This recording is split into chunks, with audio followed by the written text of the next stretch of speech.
instruir as pessoas como construir esse santuário, como explicar que ordem você usaria.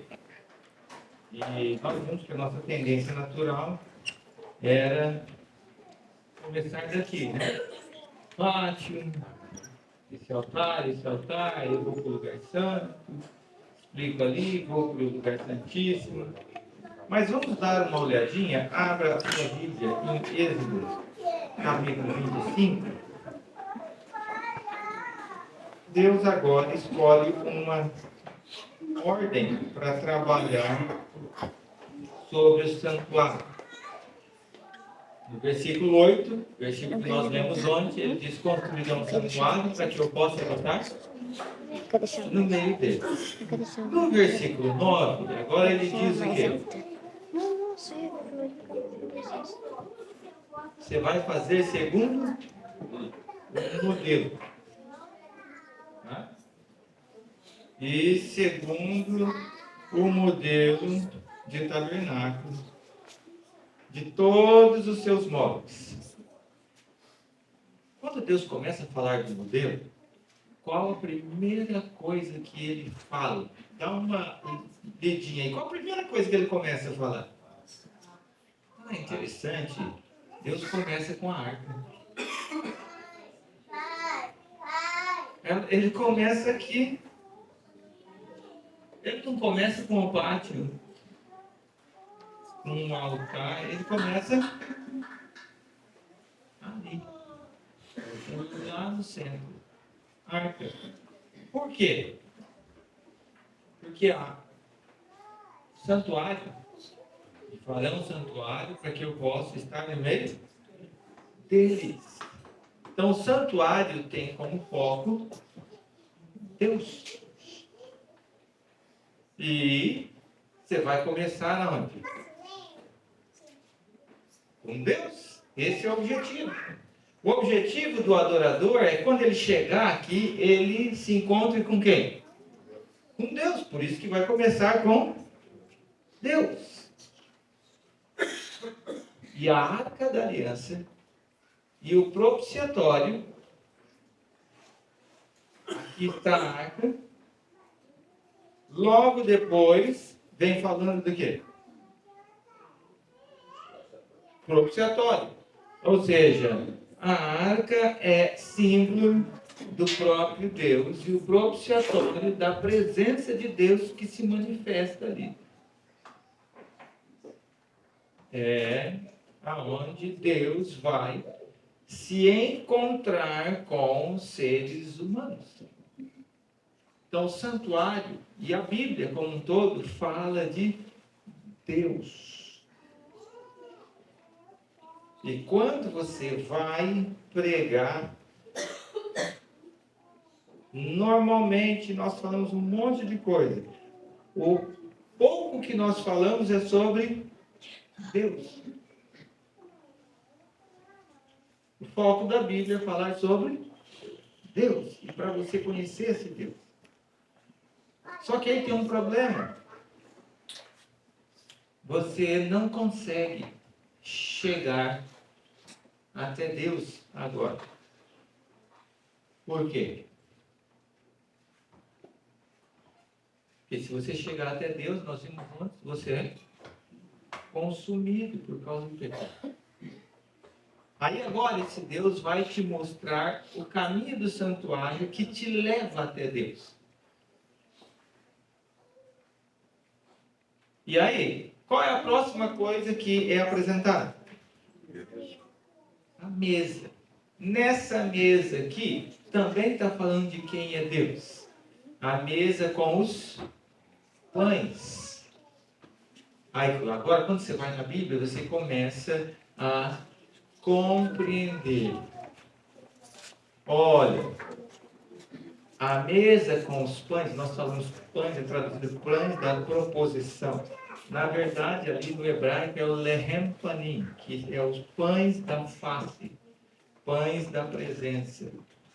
Esse Deus, que agora você não pode estar face a face com Ele, para que você possa estar face a face com Ele, esse Deus agora se torna carne e habita entre nós. Quando Deus agora envia o seu Filho, o Deus Filho, que se torna carne. E aí a realidade do santuário começa a ter o seu cumprimento. Vamos dar uma olhadinha. São João capítulo 1. Evangelho de João capítulo 1.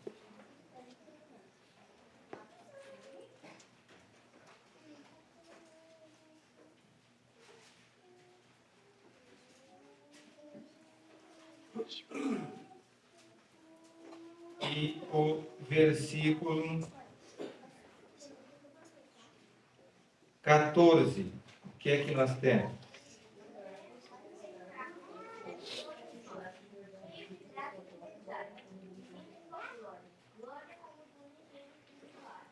Então, percebe o que está acontecendo aqui? O Verbo se fez carne. E o verbo aqui é esquinel em grego. Nós não temos o equivalente em português. Esquinô é tabernáculo, uma tenda, tabernáculo. Então ele está dizendo assim, ele se fez carne. Quando ele se fez carne, o que aconteceu?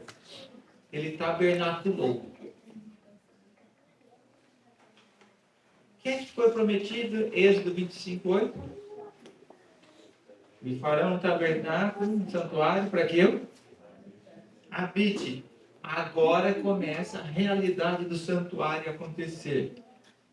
Lá em Isaías, no capítulo 9 e no capítulo 7, como é chamado Deus? Emanuel. Significa o quê? Deus conosco. Agora começa a realidade que o santuário prefigurava acontecer. Deus está conosco. Aí você vai em Hebreus capítulo 10, começa a descrever assim, olha, sacrifício não quisesse, o que é que você me deu? Um corpo. E esse corpo vai ser o quê? O sacrifício. Aí você vai na Santa Ceia, a gente fala e às vezes não consegue entender. Você tem dois símbolos ali na Santa Ceia. Quais são os dois símbolos? Vinho e o pão, que é o quê? É o meu corpo. Então, esta mesa aqui com esses pães simbolizam Cristo, o corpo de Cristo. E tem 6 pães de cada lado. Aqui puseram só 4 no desenho, devia ser 6, né? De cada lado. Porque agora o que acontece? Cristo ascende aos céus, mas a presença de Deus continua manifesta no mundo através do quê? Não. 1 Coríntios capítulo 12. Tem uma figura ali. E é uma metáfora bíblica. Metáfora bíblica vai aparecer em vários lugares. E Paulo fala de metáfora. O que é que permanece na terra? No versículo 12. Porque assim como o corpo é um e tem muitos membros, e todos os membros desse corpo, sendo muitos, são um corpo, assim também é Cristo. Cristo, a cabeça, e agora acontece o quê? E o que é o corpo? A igreja. A igreja. Então, Cristo sobe aos céus, mas a presença visível de Deus continua no seu corpo, as 12 tribos de Israel, que agora vão manifestar ao mundo Cristo, o corpo de Cristo, aí o mundo não pode dizer que não vê a Cristo. Onde é que ele vai ver a Cristo? Na igreja. Consegue? A realidade da presença de Deus hoje está aonde? Na igreja. E é por isso que você, pessoalmente, é considerado o quê? Igreja. Não, eu sou parte da igreja. Mas eu me torno um templo do Espírito Santo, onde Deus habita. E agora, esse pequeno membro que é templo do Espírito Santo, junto com todos os membros, se torna o corpo visível de Cristo no mundo. E aí o mundo vai ver, através da igreja, que existe quem? Deus. Percebe a importância da igreja? Então aquele negócio assim, não, eu vou adorar Deus na minha casa. Você está querendo fazer o quê? Nós temos aqui alguns médicos. Tem jeito de ter sistema circulatório sem sistema digestivo? Ou sem sistema respiratório? Ou sem sistema nervoso? Ou sem cabeça? Então, quando você fala assim, não, eu vou fazer a minha igreja. Lá na minha casa, eu não vou na igreja. O que é que você está falando? Eu não sou parte do corpo de Cristo.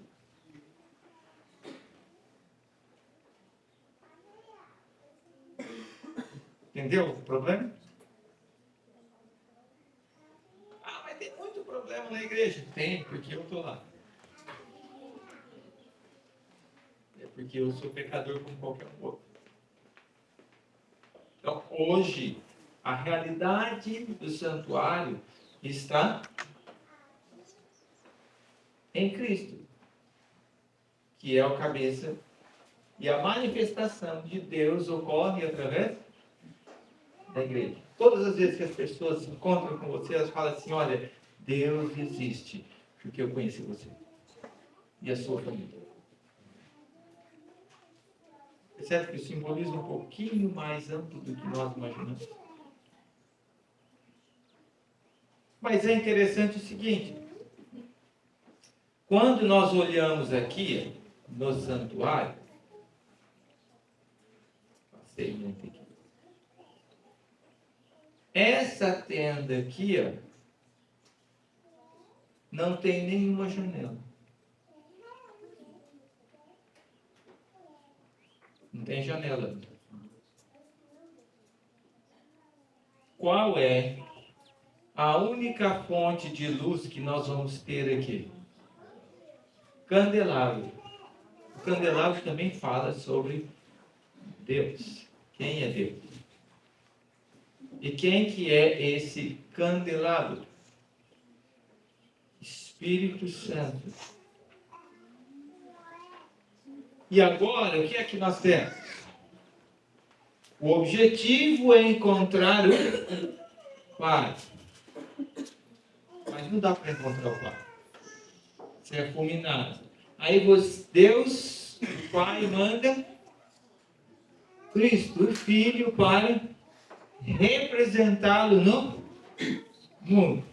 É dado um corpo para ele. Só que tem um pequeno detalhe. Não tem luz aqui. Ninguém consegue saber quem é o Pai se não for através da iluminação do Espírito Santo. A única fonte de luz que tem aqui dentro. Então, quem é que nos leva até o Filho para nós sabermos quem é o Pai? Espírito Santo. E entender o que a Bíblia fala, somos iluminados pelo Espírito. A Bíblia é espiritual, ninguém entende se não for através do Espírito. Então agora, Deus envia o Filho. O Filho, ao agir aqui nesse mundo, agiu como? Através do Espírito, quando ele sobe, o que ele diz? Tranquilo. Vocês não vão ficar órfãos. Deus vai mandar um outro. Eu vim consolar vocês, mostrar quem é meu Pai. Mas vai vir um outro consolador, além de mim. E ele vai representar a mim, da mesma maneira que eu representei o Pai. Espírito Santo. Igualzinho, não tem diferença. Não dá para ser uma força, porque senão não está representando. Eu vou substituir, Jesus substitui o Pai. Ou seja, Jesus é da mesma natureza que o Pai. Ele vai embora e fala o quê? Daqui para frente a presença de Deus vai continuar mentira. Através de quem? Do outro Consolador, que tem a mesma natureza que eu tenho, por isso que ele pode me substituir e representar o Pai assim como eu representei. Sim.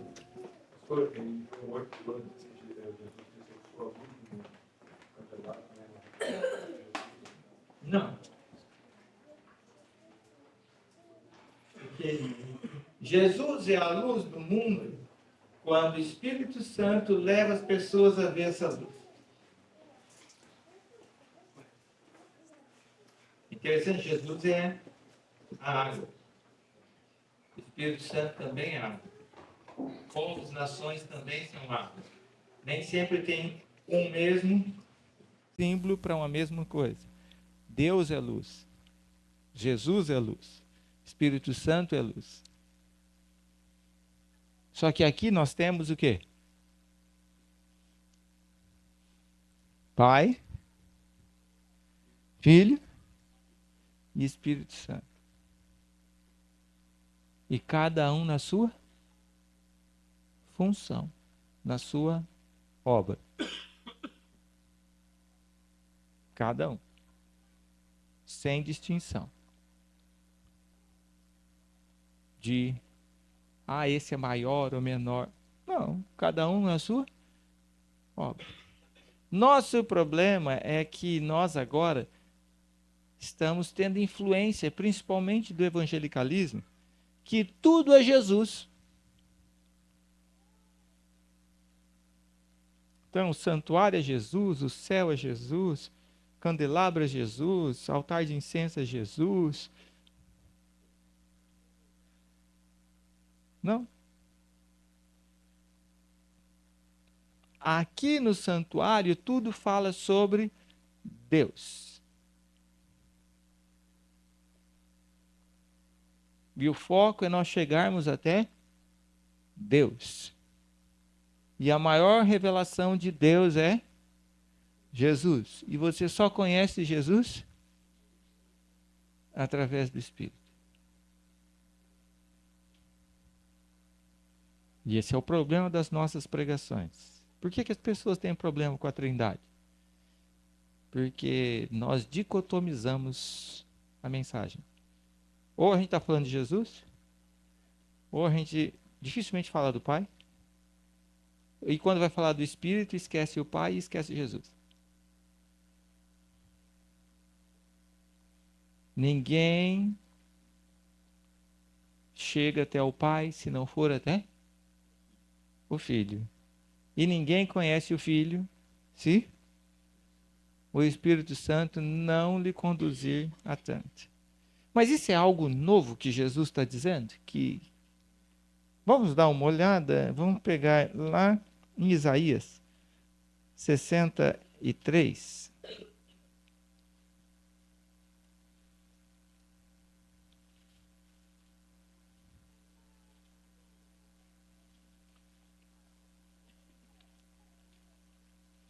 Aqui Deus está se apresentando como Salvador de Israel.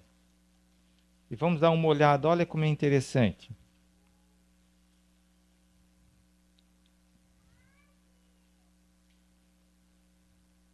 Começando aqui, versículo 7. Celebrarei as misericórdias do Senhor e os seus atos gloriosos, segundo tudo que o Senhor, Yahvé, né, nos concedeu, segundo a grande bondade para com a casa de Israel.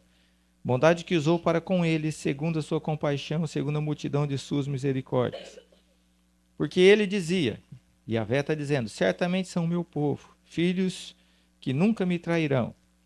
E ele se tornou o salvador deles. Quem está salvando Israel? No texto aqui. Deus, o Pai, Yahvé. Hã? Aí, versículo 9. E em toda a angústia deles, também ele se angustiava. E o anjo da sua presença o salvou. Ué, mas espera aí, que negócio é esse? Não é Yahvé que está salvando? Agora aparece quem? O anjo da presença. Lembrou alguma coisa do santuário? Aonde tem presença? Os pães da presença. Lehem pani. O anjo da presença. Anjo é o mensageiro. Quem vem como mensageiro para manifestar a presença de Deus? Jesus. E aqui está falando de Jesus. O plano da salvação é um plano do Pai. É Ele que salva, é Ele que escolhe quem vai ser salvo. E nós já vamos ver isso. Mas quem vem agora salvar? Em nome do Pai? Jesus. E aí o texto continua dizendo aqui. Por seu amor, por sua compaixão, Ele mesmo os remiu, os tomou e os conduziu todos os dias da antiguidade. Percebe? O Pai escolheu todo mundo para a salvação. O Filho faz o quê? Remidor. É Ele que vem, é Ele que morre. É Ele que manifesta quem é o Pai, conduzindo-os até o Pai. Aí, quando nós chegamos no próximo versículo, o que acontece? Aí aparece assim, mas eles foram rebeldes e contristaram seu Espírito Santo, por isso ele se tornou inimigo deles e ele mesmo lutou contra eles. Ué, mas espera um pouquinho. É o Pai que está salvando, é o Filho que está salvando, mas eles se rebelam contra quem? Não está dizendo que se rebelou nem contra o Pai e nem contra o Filho. Eles se rebelaram contra quem? Aí Jesus falou assim, tem um pecado. Você pode pecar contra o Pai, pode pecar contra o Filho, tem perdão. Mas se pecar contra o Espírito, não tem. Por quê? Por que não tem perdão? Vamos lá, São João capítulo 16, versículos 8 e 9. O que é que diz aí? São João 16, 8 e 9.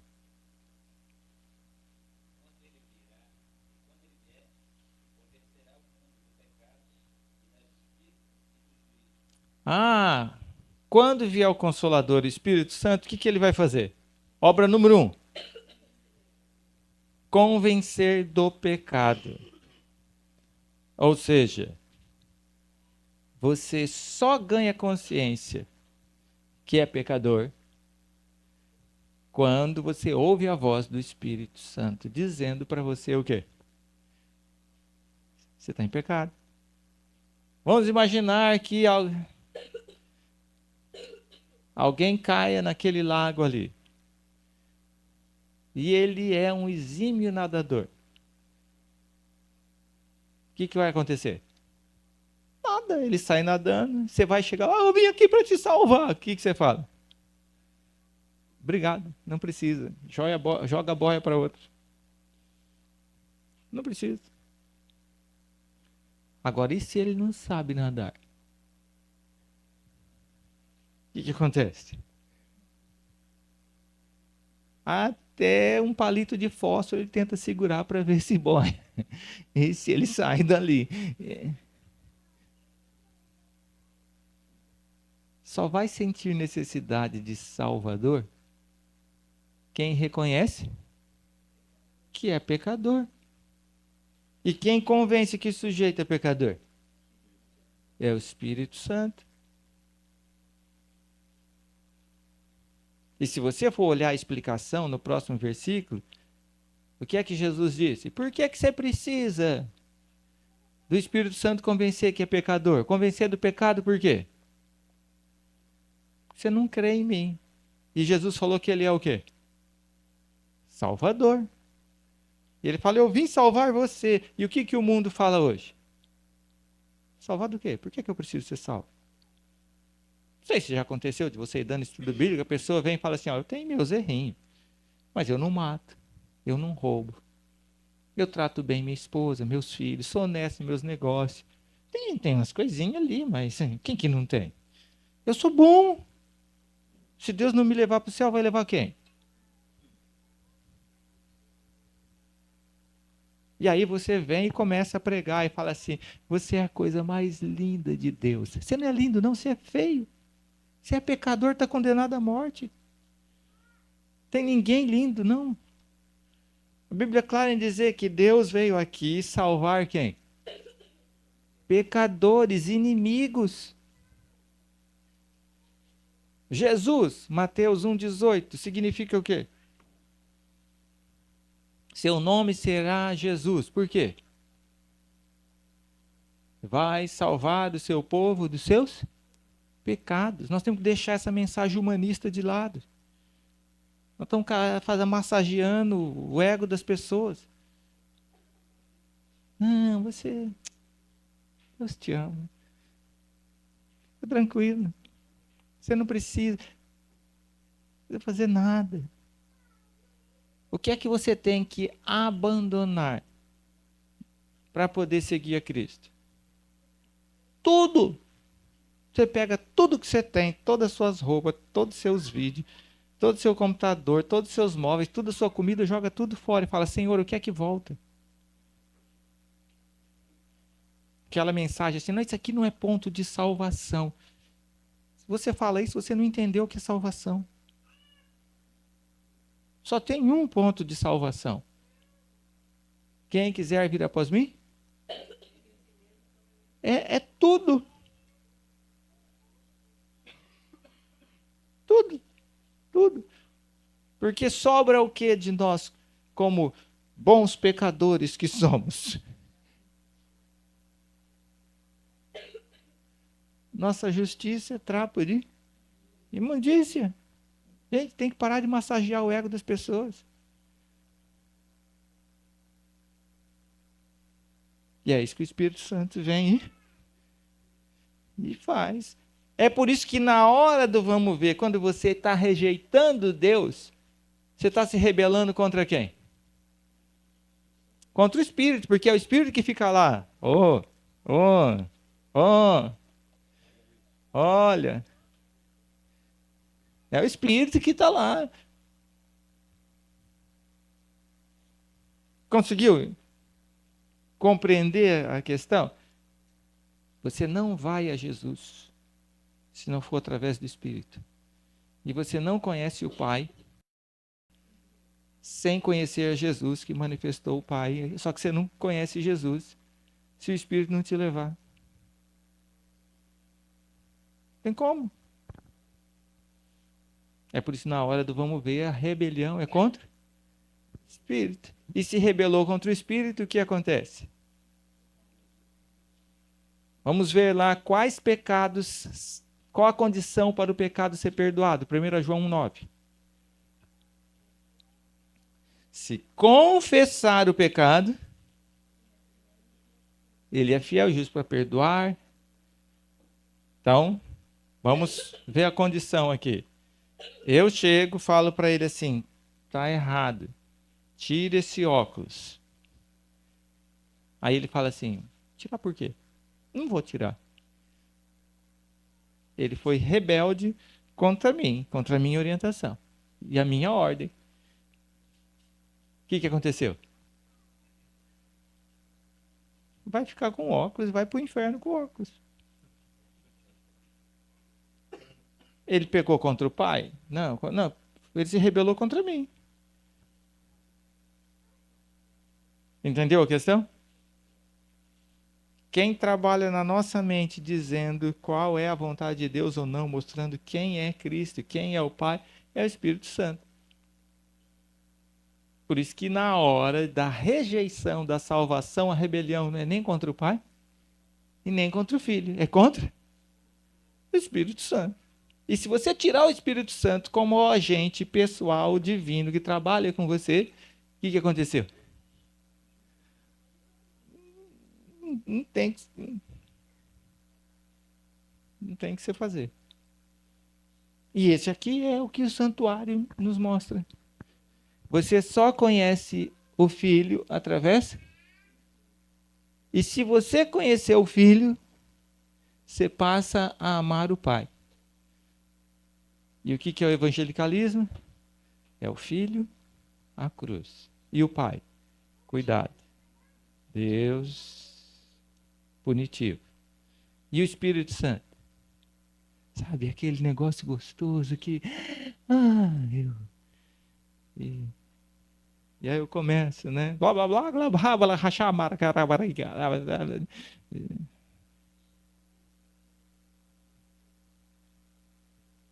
tem como separar, gente? Por que que é assim? Porque Deus revelou assim, eles que escolheram isso, não foi eu. Quer uma outra prova? Abre aí Efésios capítulo 1. Não vamos ler o texto todo, mas apenas para ter uma noção. E ó, eu fui no Antigo Testamento e agora fomos no Novo, para ver se tem diferença entre uma coisa e outra. Aí, começando no versículo 3, ele diz: Bendito seja Deus e Pai de nosso Senhor Jesus Cristo, que nos abençoou. Quem que está abençoando aqui? O Pai. Com todas as bênçãos espirituais nas regiões celestes, hein? A bênção chega a mim através de quem? De Cristo. Aí continua. Deus nos escolheu. Quem escolheu? O Pai. Nele. Quem é esse Ele? Cristo. Para sermos santos e irrepreensíveis diante dele, em amor. Nos predestinou. Quem predestinou? O Pai. Para Ele. Ele quem? Cristo. Para ser adotarmos como seus filhos. Filhos de quem? Do Pai. Por intermédio de quem? De Cristo. E o tempo inteirinho aqui Paulo está falando a vontade de quem? Do Pai. A escolha de quem? Do Pai. Para que isso se concretize através de quem? De Jesus, do Filho. Cadê o Espírito Santo, gente? Olha, não foi o Espírito Santo que escolheu que você fosse salvo. E também não foi o Espírito Santo que morreu por você e veio representar o Pai. Só que na hora que chegou no nível de você conhecer isso, versículo 13, o que acontece? Nele também vocês, ou seja, no Filho, depois que ouviram a palavra da verdade, o evangelho da salvação, tendo também nele crido, receberam o quê?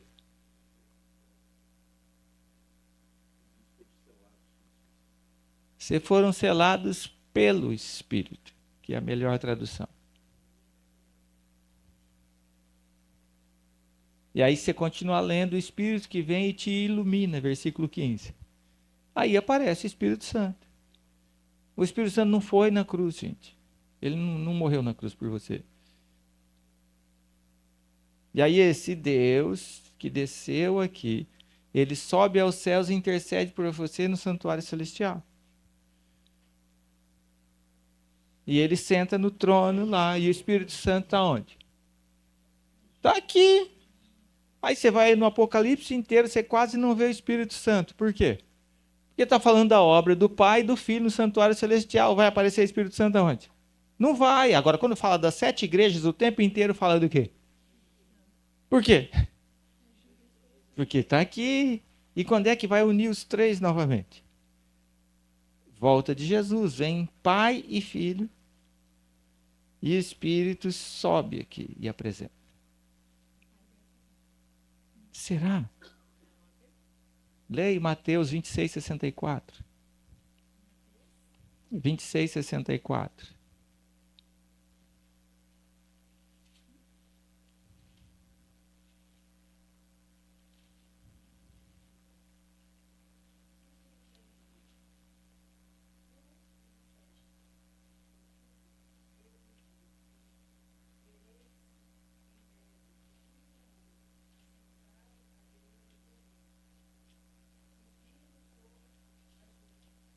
Assentado à direita do Todo-Poderoso. Abre aí em Apocalipse 6, nos versículos 15 a 17.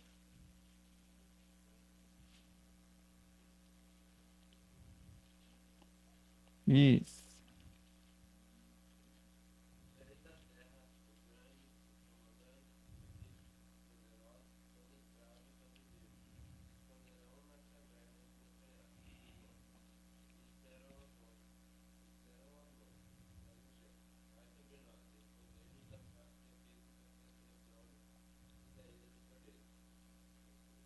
Dezessete também.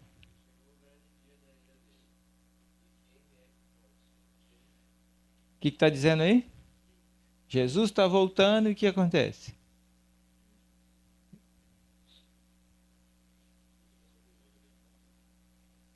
Chegou. E os ímpios, o que acontece? Não conseguem ver a face de Deus. Mas e os justos?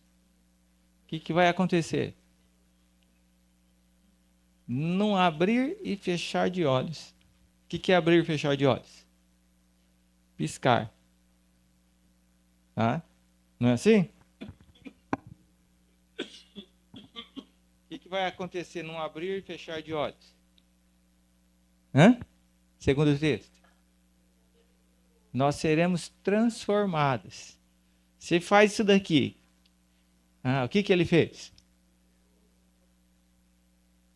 Consegue entender?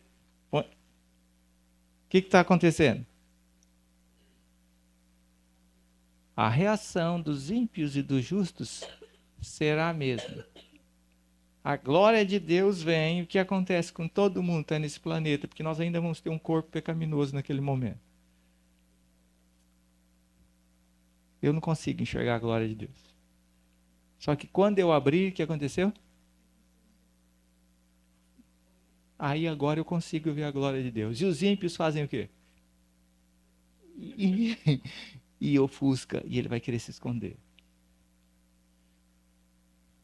Até ali, se ainda tem a desgraça do pecado com você.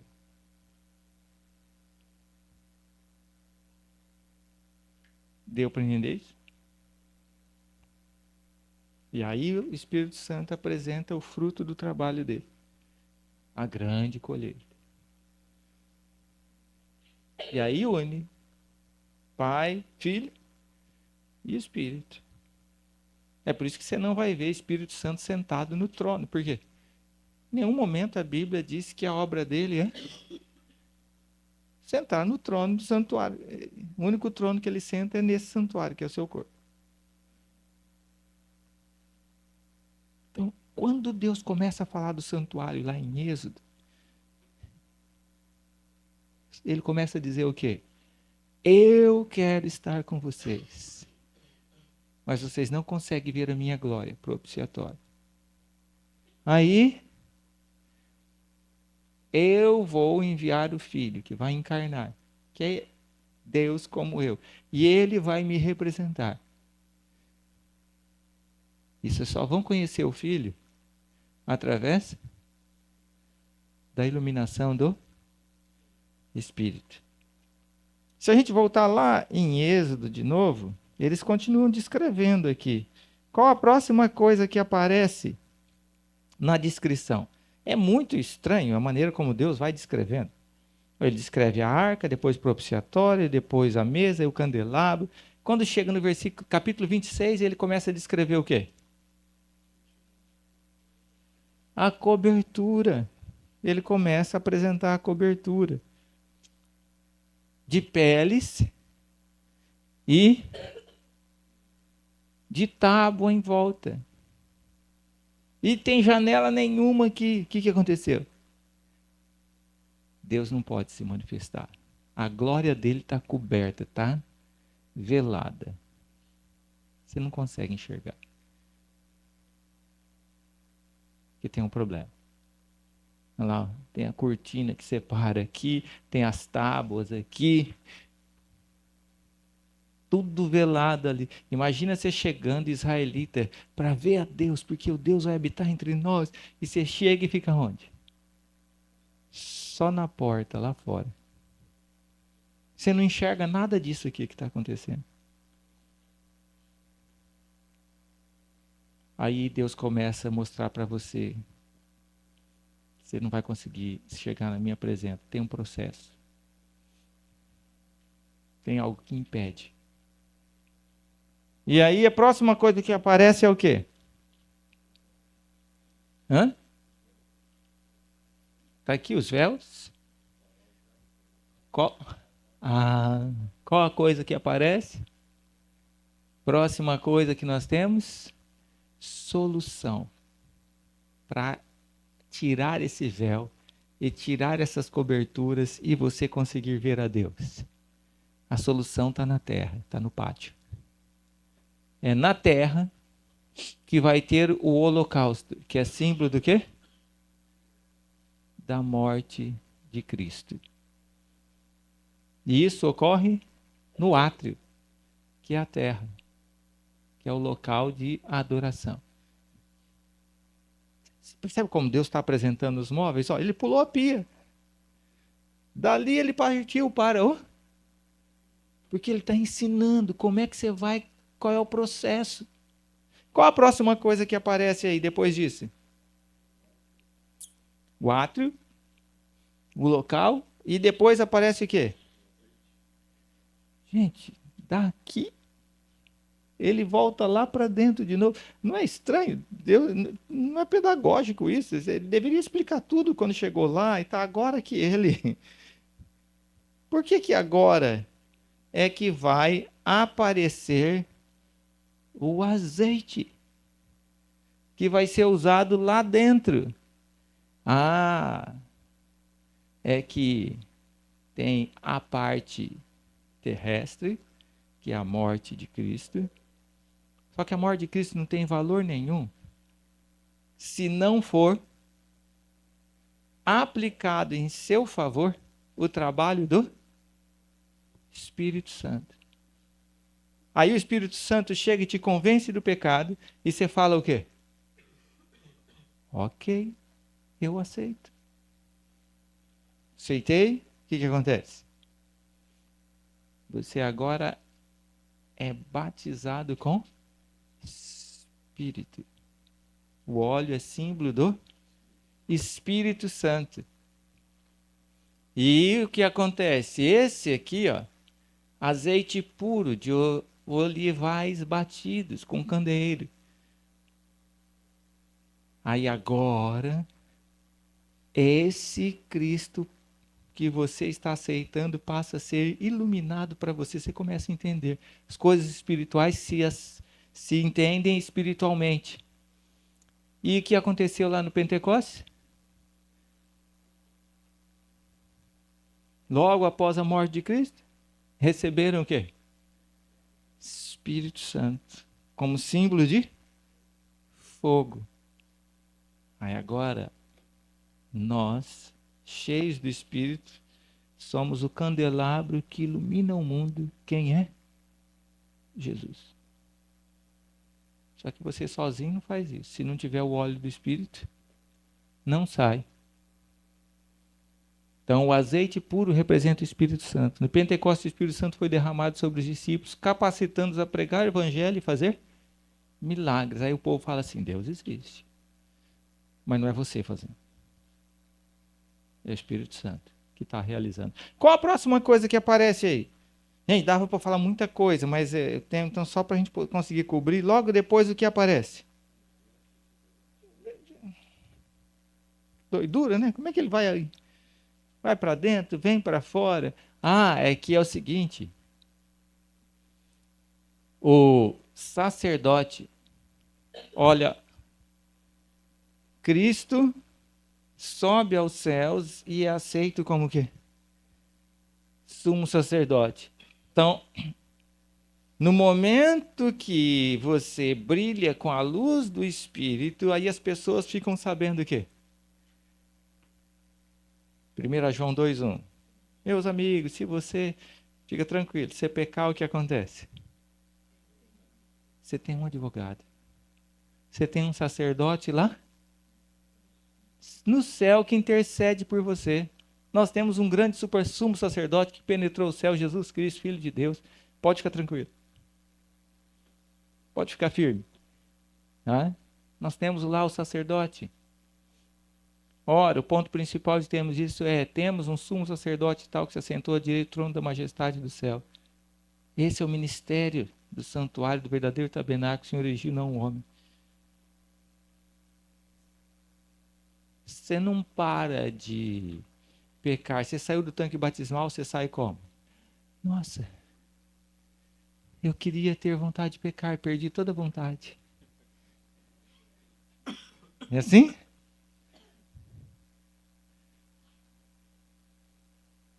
E se você peca, o que acontece? Não, você tem.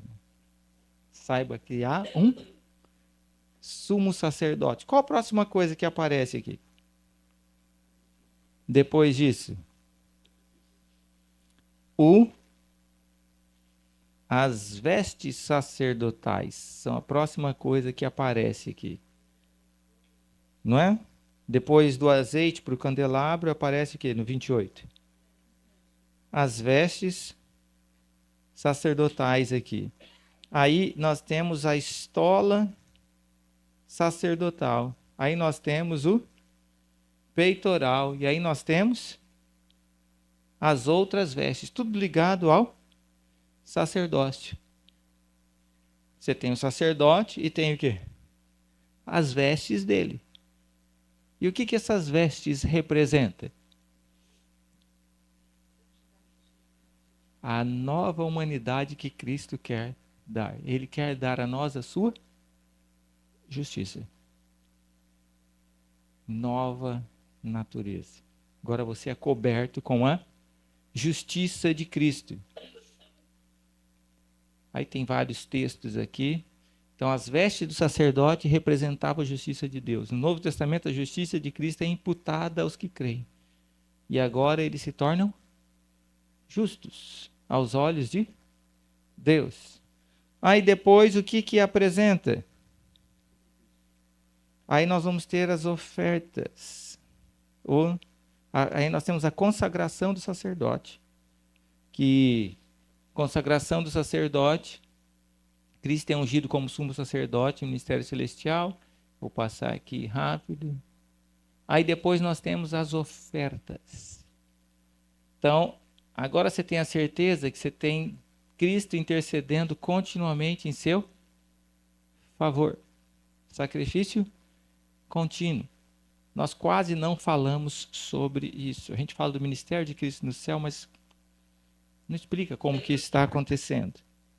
Eu estou indo aqui porque tem que terminar por causa do tempo. Então, a oferta contínua no Antigo Testamento prefigurava o sacrifício perfeito de Cristo na cruz, e o sangue de Cristo é aplicado continuamente em favor dos que creem, garantindo o perdão dos pecados e a vida eterna. Ou seja, daqui para frente, tem perdão.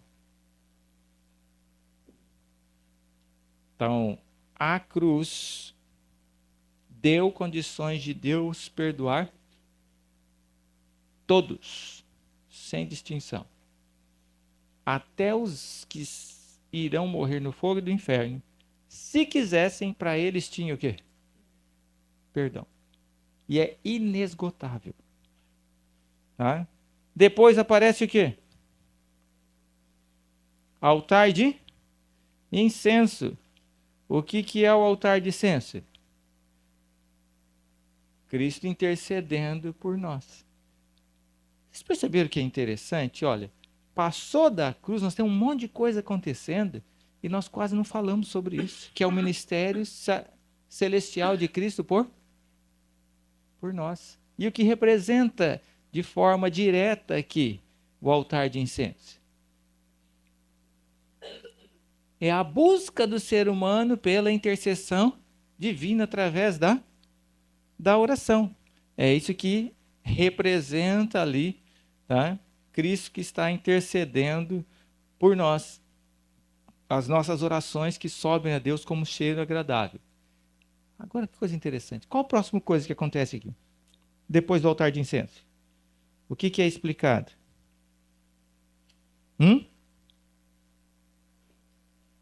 Pagamento e resgate. Gente, a Bíblia tem uns troços interessantes, né? E aí, o que vocês acham? Porque agora vai aparecer ali explicando santuário, pagamento e resgate. Bom, Cristo aplica seu sangue dando herança. Você não tinha herança, a sua herança era a morte eterna. Mas eu já não fui, então Cristo não está intercedendo por mim? Ah, tem um detalhe interessante. O que acontece aqui? Na nova aliança em Cristo, o pagamento no resgate no Antigo Testamento prefigurava o pagamento do resgate da humanidade por Cristo na cruz. Ato passado. Através de sua morte, ele nos redimiu do pecado e nos deu a herança da vida eterna. Só que tem um detalhe. Isso daí é dado para você e agora você tem que fazer o quê? Ser fiel até morte. Senão você perde a herança. Percebe todos os aspectos que estão trabalhando aqui do plano da salvação? Qual a próxima coisa que aparece aí? Sim.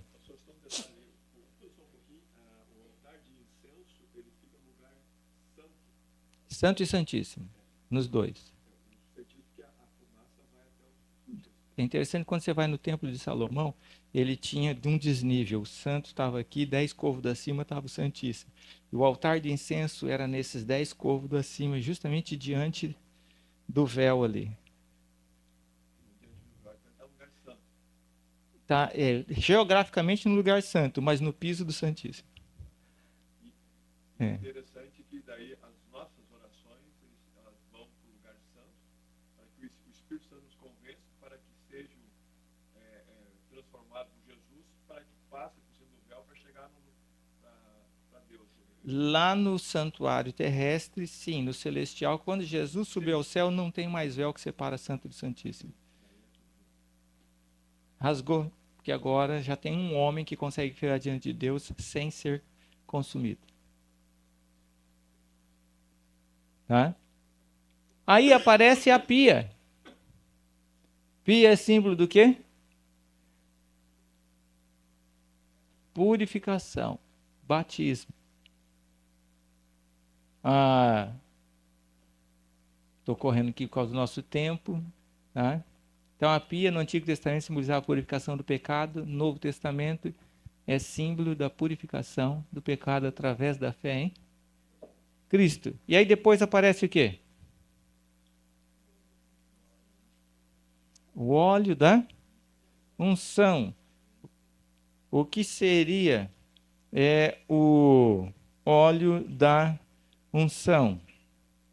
Então, o óleo da unção é o homem sendo ungido pelo Espírito. Você tem o batismo das águas e você tem o batismo do... E quando que você tem que ser batizado pelo Espírito Santo? Diariamente. Batismo das águas uma vez só, simbólico dessa mudança. Do Espírito Santo, todos os dias. Tá? Aí logo depois do batismo do Espírito, que nos capacita com os dons para viver uma vida santa e vitoriosa, vem o quê? O incenso santo. Tá? E o que simboliza esse incenso? Agora a sua vida é um cheiro suave a Deus. Porque percebe o processo completo. E é interessante que esse incenso aqui, ele fala assim, ninguém podia usar, era só no santuário. Ou seja, ninguém consegue refletir o cheiro suave de Cristo se não tiver passado por todo o processo e não habita nele o Espírito Santo. Se você tentar guardar os mandamentos de Deus por você mesmo, só vai sair cheiro de carniça. Se não passou por esse processo do santuário, qualquer obediência é carniça. Não vale nada. Mas não termina aí. Como é que termina essa sessão? Êxodo 31. Com os artesãos produzindo e o sábado. O objetivo do santuário é restaurar sábado. O homem face a face com Deus novamente. Aí agora não tem mais separação. Chegamos lá. Essa é a base da reconciliação. Estar na presença de Deus. Isso é sábado. Aqui temos textos para isso. Então, o sábado no Antigo Testamento era um dia de descanso e comunhão com Deus. No Novo Testamento, o sábado representa o descanso eterno que Deus oferece aos que creem em Cristo. Através da fé em Cristo, nós podemos entrar no descanso de Deus e desfrutar da sua presença. Hoje, nós ainda guardamos o sábado como sombra. Nós não conseguimos estar face a face. Sábado não é símbolo de redenção. Redenção aponta para o sábado.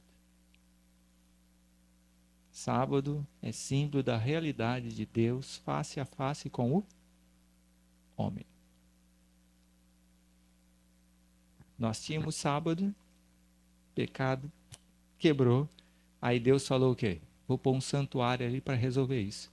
Para que eu possa novamente ter a realidade do sábado, estar face a face com o homem.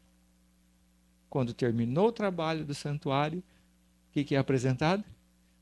Sábado, que é o símbolo da aliança. Deus quer estar com você face a face. Me desculpe passar muito rápido por causa do nosso tempo aqui, mas há uma lógica dentro do santuário. E quem deu essa lógica? Deus.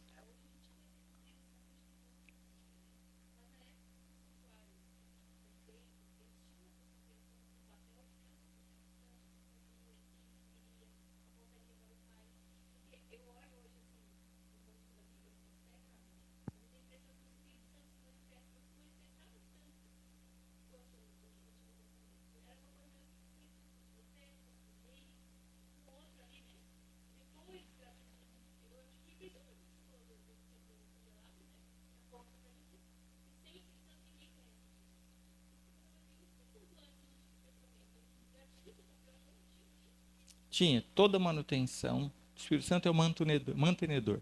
Todos os dons sempre foi através do Espírito. Só que a partir de Cristo, a obra foi com maior amplitude do que era antes. Tá?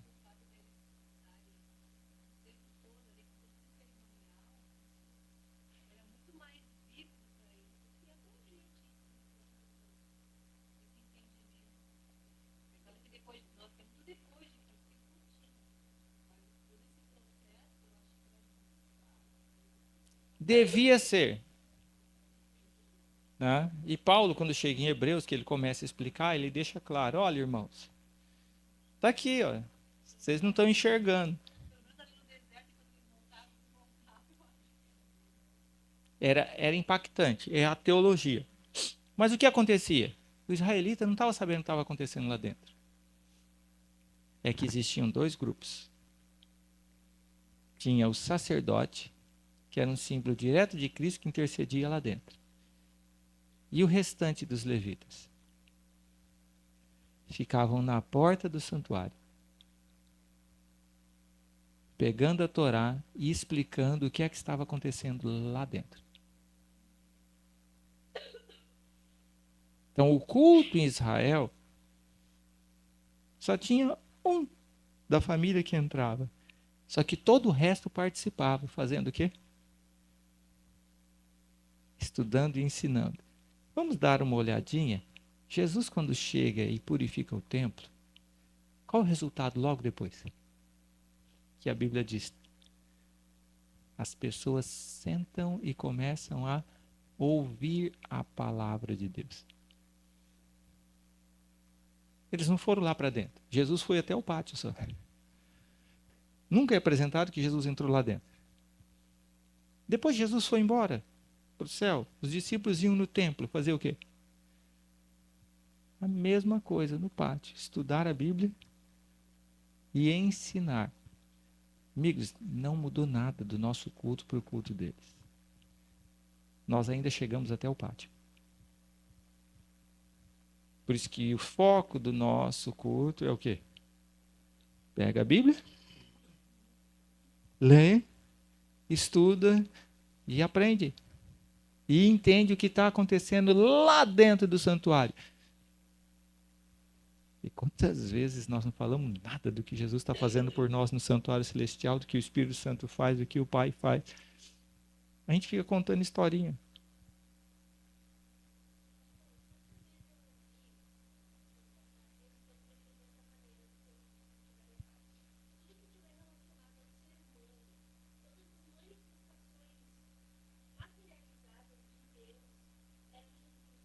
Sim.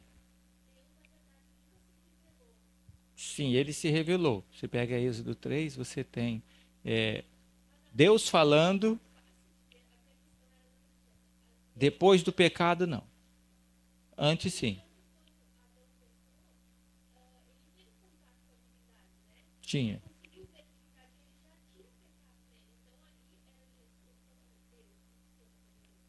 Quando,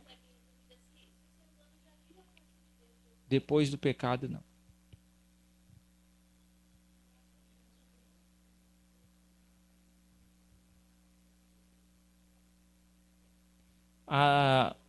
Quando no Éden ali, tá? Qual ser da divindade explícito que fala com Adão, a indicação maior é que é o Pai. Porque ele apresenta que vai vir o descendente que é Cristo. Tá? Nesse contexto.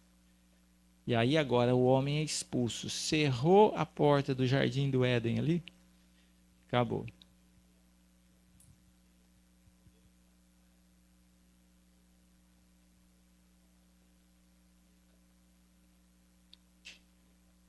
É essa contingência. Saiu do jardim do Éden, acabou. Ninguém mais vê a Deus.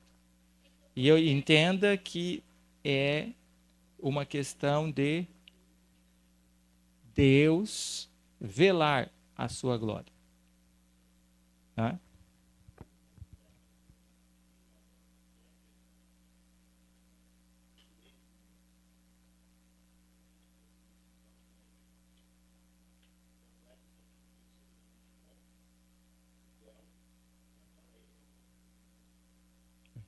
Quando fala que Moisés estava face a face, não significa que Moisés viu a face, porque ele não viu. Estar face a face significa estar junto. Tá? Mas ele não viu, porque o próprio Deus falou, não, você vai me ver pelas costas. Tá?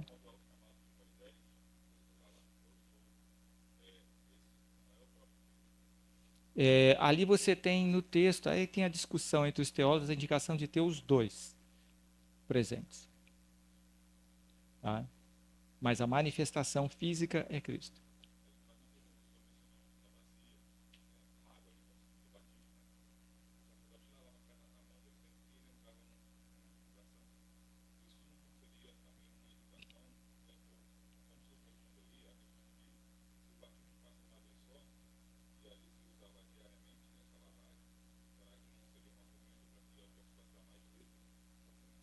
Não porque você tem o sacrifício sendo diário e Jesus fez uma vez só.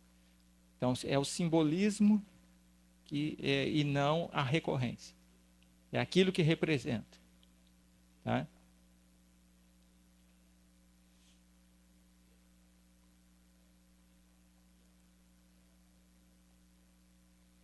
É um símbolo de purificação ali da água, mas não diretamente relacionada com o batismo. O lavar os pés na Santa Ceia não é batismo.